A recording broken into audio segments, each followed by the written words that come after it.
Hello, my friends. Welcome back for some more pointless challenges. And like I failed to do spectacularly last time, let's look at the actual challenges that I am bound to. The challenges that I have to follow is taking every dupe from every print that I get until I have 100 of them. And you'll notice the game's paused right now because I'm about to get my 81st, and I wanted to do it about every 10 dupes. So we're going to grab our 81st here in just a second. We also can only generate manual power, and we must produce every food type before the end of the run in order to win. So without any further ado, let's just get back to it, and we'll talk about the things that have changed in the meantime. So first thing we're going to do, obviously, is grab our next duplicant. And I think anybody that says can't do cooking is somebody that I'm very interested in. Let's go ahead and grab this guy. Ace, you're going to be a battery. That's going to be the story for a lot of dupes because I'm going to need a lot more power here in the next little bit. And I have no idea how many of these dupes are actually going to wind up being dupes that just stay in the power prison the whole time. So let's put him over there, and we'll take a look at the stuff that has changed shortly after this. So Ace, where are you? Here we go. Towards the bottom like you're supposed to be because you're brand new. This one's at least sorted correctly most of the time. There we go. Set operating. I've been forgetting to do this for a lot of dupes. Building for you. Operating, farming, general, okay, that's fine. Farming, battery, mining. Man, I am way behind on this. What have I been doing this whole time? What am I even doing with my life? Okay, I think we're good now. And then the last thing we need to do, oh, of course, let's go back into here. Grab Ace and condemn him to the prison. So sorry, Ace. This is your home from now on. Here you go, have fun. Alright, let's take a look at what's changed, and I've been talking about this for a really long time. And the thing I'm very excited about right now is the fact that we have oxygen pressure. So if you take a look at the oxygen that's being produced right now, look at that pressure. Oh, that's so much better than normal. Way better than what we're used to, which means that our carbon dioxide lines and everything else is starting to recede. It was up around here at the time of the last video. It's now receded down really far. And the only reason that we're able to do this right now... Oh, someone made a mess. The only reason we're able to do this right now is because we are actually producing enough oxygen for our colony for the first time. Which is all this stuff over here. And I did change it just a little bit from the last time this was around. Just trying to play around with a little bit more optimal settings, because I want to build up a setting or something that can keep these things running all the time without getting interrupted. As far as I can tell, it's really difficult, and I think part of it's because when the little hydrogen packets come out, they overpressurize everything around them, and it kind of screws it up. So this might be about as good as it gets. I admittedly haven't done a ton of like hyper optimizing for this type of setup. I've mostly just kind of set something up for about 15 dupes and called it good. This time we need to be a little bit more efficient because we're going to be handling 100. So what we have here will roughly sustain about 60 duplicants. I still have 21 that are going to be surviving on my miscellaneous sources, which are going to be my algae, which is, like we can tell, pretty low. Still have some surviving off of all this slime and polluted dirt that's still putting off oxygen. Still have some surviving off of the polluted water that's been sitting down here the whole game that we've been getting oxygen off of. Another interesting thing that happened recently was I ran out of sand, which is not something that usually happens. So you can see my sand is actually pretty low, so I will need to go on some digging adventures, and that's what all this stuff was just to get more sand. One of the funnier things that I thought we wouldn't have to experience with this, because I've been worried more so about, like, dirt. And if you look at our dirt, like, our dirt is totally fine, still at 700 tons, but our sand is basically gone. So, yeah, pretty interesting happenings here. But, yeah, let's carry on. You can see my battery area has gotten huge. I have tons of manual generators here. And I've got my little operating area down here. We do have some reasonably cool water. And the water that's actually cooling our oxygen has cooled down to a reasonable temperature as well. So we're sustaining pretty well, actually. I'm kind of surprised at how well we've been able to do thus far at a pace like this. This is literally the fastest you can possibly get duplicants. You cannot get them any faster than we are getting them right now, and we're sustaining pretty well, so I don't know. I'm pretty happy about this. Let's see what we really need to solve next, because There's a couple of things that I'd like to do, but I don't know if that's the right thing to do. So what I would like to do, and I've teased at this a couple times, is I'd like to start getting up into space, I'd like to start finding shove voles, and I'd like to start building out the shove vole terrarium, because that will solve our food problems forever. And more importantly, well, maybe not more importantly, but importantly, that will create a necessity for a second, like, isolated colony up here, which is a little bit in the spirit of the new DLC that's going to be coming out, which we'll talk about in just a minute. But the whole reason behind the shove voles is because I need a consistent source of food. This meal wood is not going to last forever. And I also really want to start getting my dupes up to higher morales, so I don't know if I'm going to make fancy living quarters for them or if I'm just going to keep making stuff like this, which I probably need to expand this, by the way. There's no way everybody can fit in here right now. Let's go ahead and add a couple more sections of this. But yeah, I eventually do want to get that other colony up there going, mostly because that's going to be the way to sustain us all on food. And if we have a handful of people living up there, maybe like, I don't know, 10 or 20? 20 at the most, I would say. That'll get us two things. One, it'll get us some really cheap labor to actually clear area for the regolith, so we don't have to pay power for it. I'm just going to do it manually this game, which is interesting. I've never actually done this before. But secondly, a place where they can just live up there and ranch and not have to worry about anything else going on in the base. So the remainders of the dupes in the base will be in charge of expansion, which is going to be a lot slower. But there's going to be a small, like, farming colony up here that's literally just going to farm the space biome. It's going to be pretty cool. I kind of want to do that, but I'm not sure if it's the right time.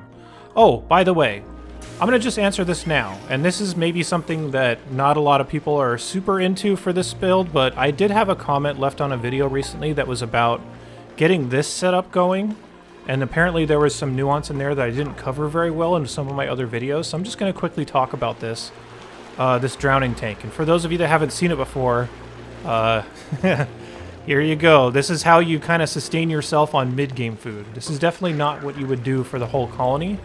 But for a regular size colony, this is definitely something that you could do and survive off of just fine. So the nuance here is you need a place to drop off your eggs for starters. So every single egg that's produced in my colony gets dropped off right here.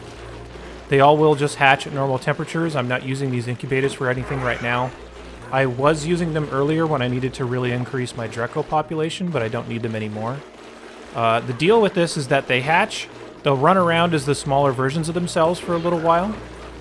The Dracos, when they grow into adults, I have this shearing on a pretty high priority, so dupes will come over here and shear them, so I'm still getting the benefit of, like, plastic and reed fiber and stuff. And then I have a drop-off over here and a couple more over here that do the exact same thing, that are literally just to grab full-grown critters and move them down into here, or move them into the other areas if the other areas happen to need more population. So, for example, if I came in here and just killed all these smooth hatches for whatever reason, I wouldn't do that. But if I did it for some reason, then what would happen is the next adults that grew out of here, they would get transferred from this station over to here. And that's because of the priorities I have set. So the priorities I have set are up to 7 here, and they're down at 6 here. So if this needs more critters that fit the needs of this room, they'll take it here before they take it to the drowning tank. The drowning tank, I'm just going to kind of zoom in here for a little bit so you can see exactly how the tiles are. The tiles are set up so that I can actually drown this top chamber with this much water, and it won't leak out anywhere. So I have everything surrounded by airflow tiles. On top of these 4 sets of doors, there are mesh tiles. And there's more mesh tiles up at the top here to allow the water to settle at a point that will drown any flying critters or any of these Dracos that might crawl around on the ceiling and stuff. As for the actual water part, this is the most critical part. I have this set up on automation, and you'll want to take a look at the wiring if you really need to know how this is set up. So these are set. This is a a cycle sensor that is set up something like this. About a quarter of the day is reserved to drowning them. And then I have this going to 4 buffer gates. And the timers on them are 0.1, 10, 20, and 30 seconds, meaning that when it is nighttime, these ones will close, this bottom row, because that's how the automation is wired into them. And then the next row will close, and the next row will close, and the next row will close. And they're separated by about 10 seconds, because that's about how long it takes for these doors to close when they're not powered. So once that happens, everything will the water will get forced upward. It'll start to drain these guys, or sorry, it'll start to fill up this chamber, so these guys will drown, they will die, and I will ship the meat out. So I just wanted to offer a very quick look into that build, and especially for something like this, and especially for most runs, this is going to be your food solution for pretty much the rest of the game, assuming you don't want to do anything silly. I have not made a food tutorial yet, but beyond this setup, there's really not much of a reason to go further than this because of how expensive it can be to grow the other food types. And because you get so many useful byproducts from this, like, obviously you get the meat, but you also get the eggshells for steel, you get the plastic, you get the reed fibers, all that stuff. Here are these doors closing, by the way. You can see them closing all about 10 seconds apart. Once the last ones are closed, there should be enough water to hit up to about these tiles, so that even if something was crawling around up here, it would get drowned as well. You want to keep it closed enough for a certain amount of time, so you keep it closed for about 25% of the cycle. And then once they're all dead, it will just ship the meat out. So we should see these guys die here in just a minute, and we'll get some delicious meat for our colony. This is also especially helpful in the mid-game or in the later game of smaller colonies with Drekos, because Drekos are so cheap to grow, and they produce more meat than anything else. Or sorry, not anything else, but most of the starter critters. Here you go. Got all of our meat shipped out. We good. So yeah, I just wanted to talk about that really quickly before we moved on to other stuff. That was on my mind because somebody just left a comment about that, so if you're just here looking to be entertained and see what's going on with the colony, we had to take a little bit of a detour to help out our friends. So yeah, everything else is looking great. I need to really sit and evaluate what we need right now. So what we need right now is not water. We have a ton of water, which is good. I was actually a little bit worried that what we had was not going to be enough. And this is not going to last forever. I need to be smart about this. So once I start seeing some of these tanks drain, I need to actually capture a couple more water sources, which will ideally be this guy down here, which is a cool slush geyser, and this guy here, which is a regular water geyser. So that's my plan, to get those things up and running once I need the water. And my biggest tax on my water right now, and for the rest of the game really, is going to be oxygen. And I will need to be able to self-sustain 100 dupes worth of oxygen on this all the time. So yeah, that's my plan with that. But the thing about it is I don't need water right now, so that's not a big concern. So I don't need to solve that right away.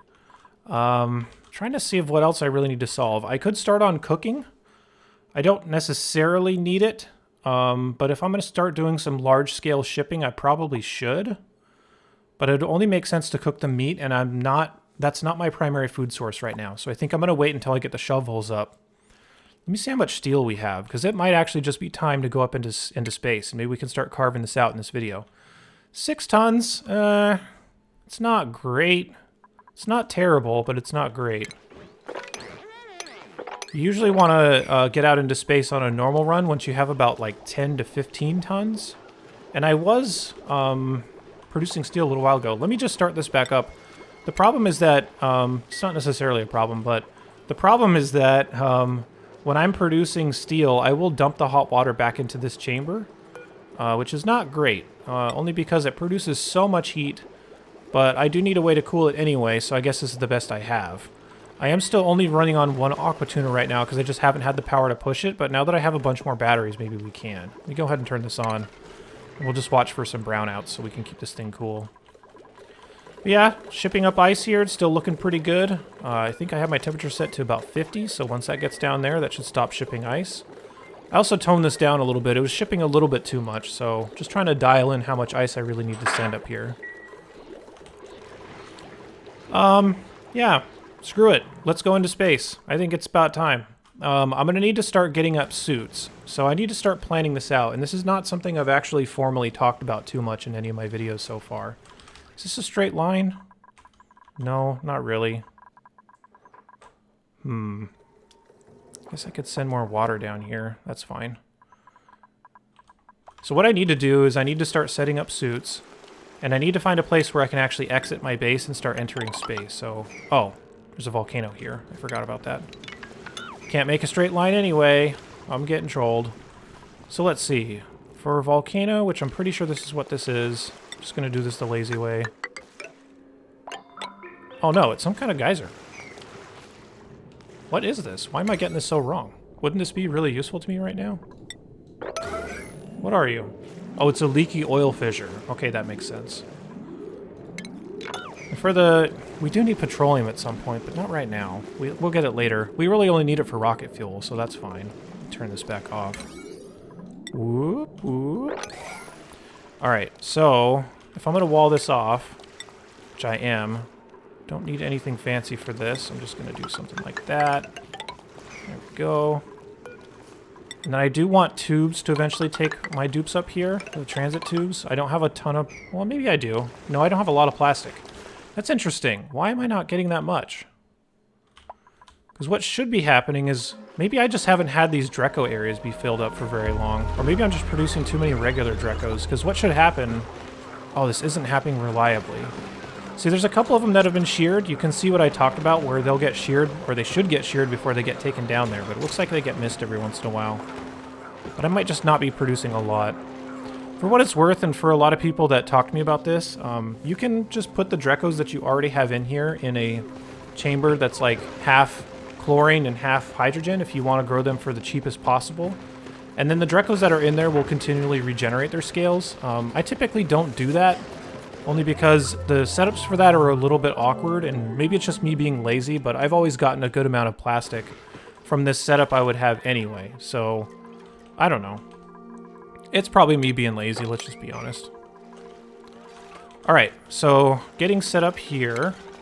Let's go ahead and see what we need to do. We are going to be building fire poles, of course, because fire poles are awesome. This is funny. He's going into outer space to breathe. What else is up here? Hydrogen? Well, we can't use hydrogen, which is really sad, so I'm going to have to just open this up and start blowing this out. Why was there oxygen out there? What is happening? Oh, it's polluted oxygen. Where's this coming from? It's coming from the bottom somewhere. It's coming from here. This is like all polluted oxygen. Which would have been nice a long time ago. So... I want to get the rest of this out of here. Let's just do this. This is the life of this game, just fixing bugs. Here comes my crew to start solving this problem. The best thing about having 81 dupes is not only the fact that it's, like, hilarious to have that many, but if you ever need a problem solved, this, like, army arrives to solve your problems. It's pretty great. Should get taken to... Yep. Okay, who are we forced to take today? I don't want somebody that's taking more air, don't want somebody that falls asleep, so we're getting the person that is a slow learner. Isn't the brightest star in the solar system. Alright, give us a good name. Vito? Isn't that the name of the bad guy in Ghostbusters 2? What's this person gonna be? Let's have this person be our astronaut. Why not? They do like suit wearing. That's all I got. Wait. Can't do research errands in their suit wear? Well, I got news for you. You are never going to be satisfied in life. Okay. I guess another farmer? Maybe they'll just be one of my people that's up living in the colony. In the surface colony.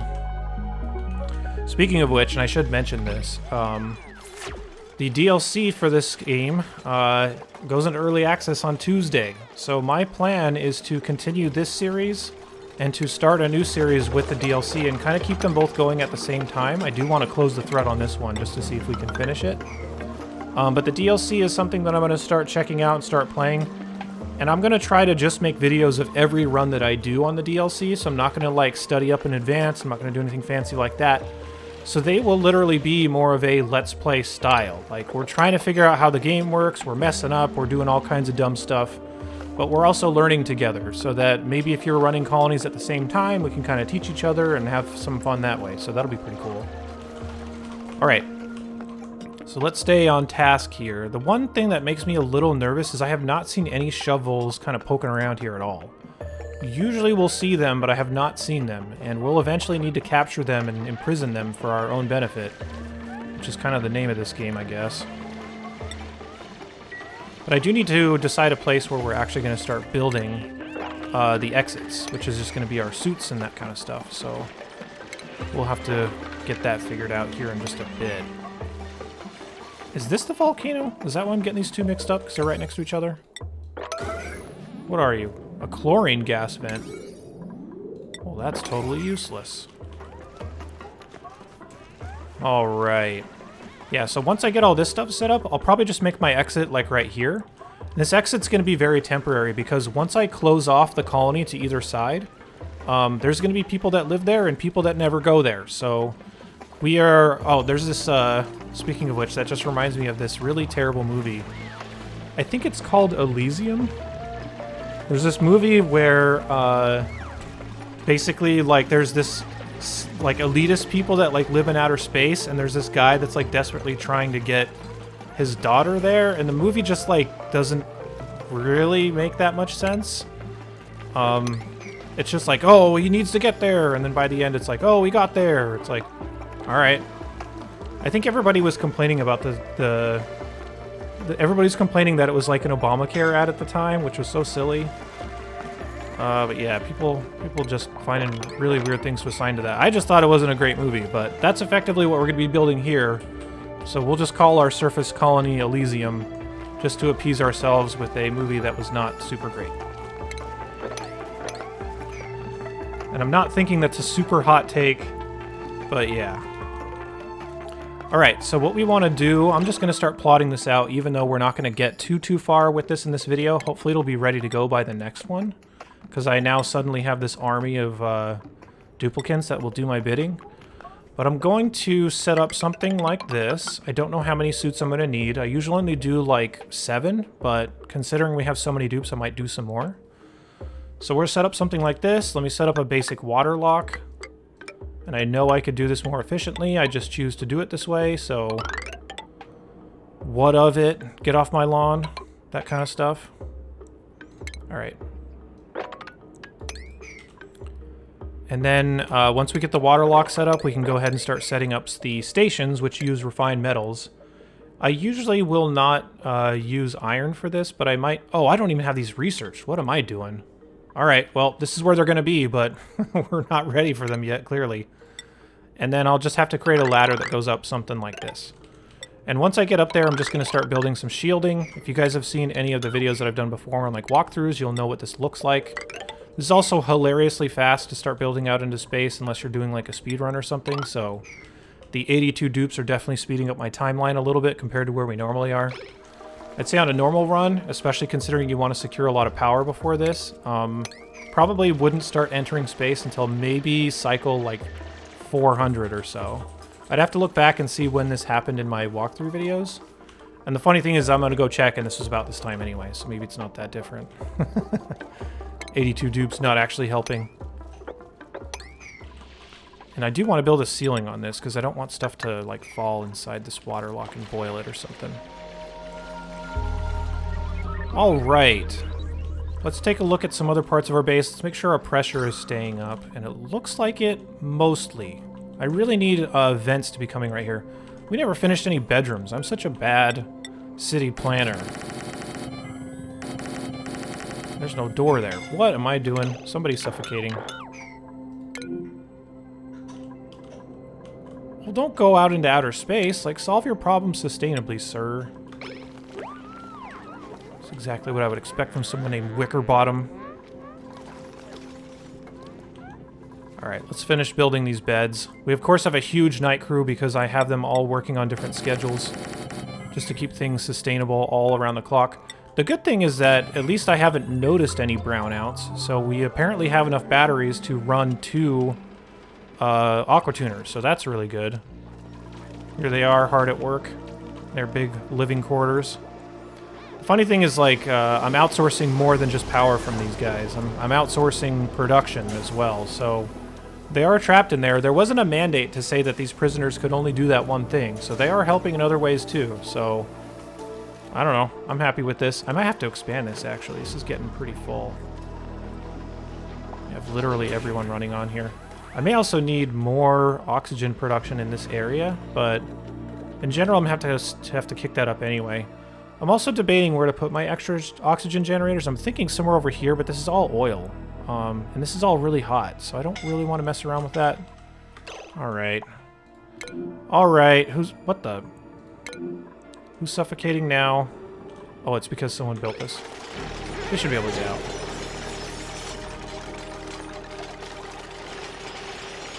Come on, hurry up. Alright. Not you. Stop reacting. Get down to the oxygen. I know you guys are going to try to go out to outer space, and it's not where you go to breathe. Sorry to inform you. There we go. Good job. Alright, we're still making progress here. I do eventually need to cut them off and start building the stations. Do you like how I said, oh, I don't have this researched, and then I totally didn't continue to research it? I think it's this. Yes, I will eventually want tubes, but I just don't have the plastic right now. I need to keep my eye on why that's happening. Maybe I just need to kick up the priority a little bit more.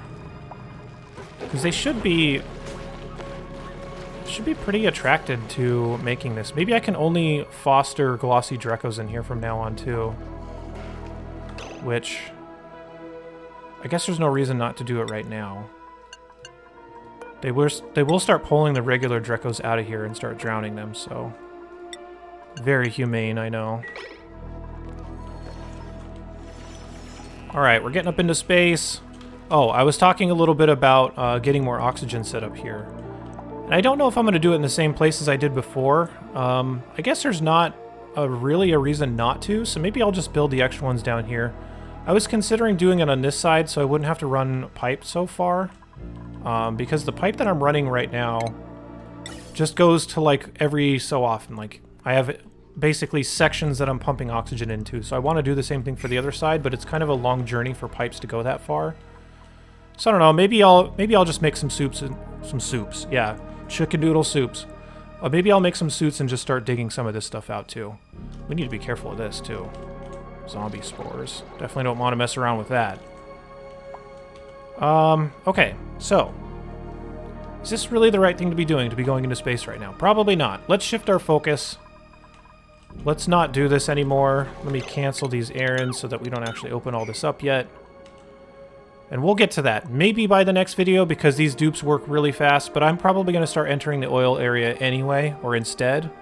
The thing is, if I'm going to be building oxygen over here, I do need to... It doesn't necessarily need to be on the edge of the map, so I don't know why I'm being such a stickler about that. Where can I fit this? I want to say maybe here? Maybe somewhere closer to the ice? Maybe down here? I could cut into this a little bit and maybe build it in this area, and then just kind of like wall the rest of this off. That's not the worst idea. Or maybe build it further down here, because this looks like a colder biome. Yeah, I think I'm going to build it further down here. Let's do that. And then I'll have to find a way... I think I can run a ladder right through there. And that's where we can run pipe for the time being until we start dealing with some of this stuff. And again, we don't need oil for power, so it's not like we have to get into the oil biome to really make the next leap, which is typically like the technological leap you'll need to make in a typical run, but, you know, we have like 30 prisoners, so this is not a typical run. Yeah, let's just start planning to work down here. I wonder if I have the oxygen to actually do this here. Yeah, that's what I was afraid of. Everything always has a dependency. Alright, let's just not care. Let's do this. We're crazy. I'm going to start digging this out, and I'm just going to wall this off as I go. Maybe just do something like this. Get some insulated tiles and just go like that. Not perfect, but decent. Over here, we'll just dig it out. This is going to be a little warm, but that's okay. It'll mix with everything else, especially with this biome, because this biome's pretty cold. So we ought to be good. We're getting pretty close to time, so I think I'm probably just going to call that here. I'm going to try to check back at every 10 or so dupes, which is about every 30 or so cycles, so that's when I'm planning on being back. The next video, that's an interesting question. I don't actually know what the next video is going to be, because I don't know if it'll be time for the DLC by then. So maybe one more of these before the DLC, but my plan with the DLC is literally to download it, and my first experience playing it, I will record it and I will put it on the internet, and we will just kind of go from start to finish on one of those runs on a DLC. So they will be intermixed with these videos, so I'll kind of keep both series going on at the same time if you've been interested in both of those. So that's my plan, and hopefully we'll be kicking up the volume of content here in the next little bit, because these kinds of videos are pretty easy to produce. I just kind of play for a little while so I could get some interesting stuff to happen and then come back and do something else that's actually being recorded. so that I'm not recording like 120 hours worth of a single run. But yeah, that's gonna be my plan. So thank you guys for watching. And yeah, check out the DLC stuff when it comes out. I'll be back with that really soon. So have a good one. Take care.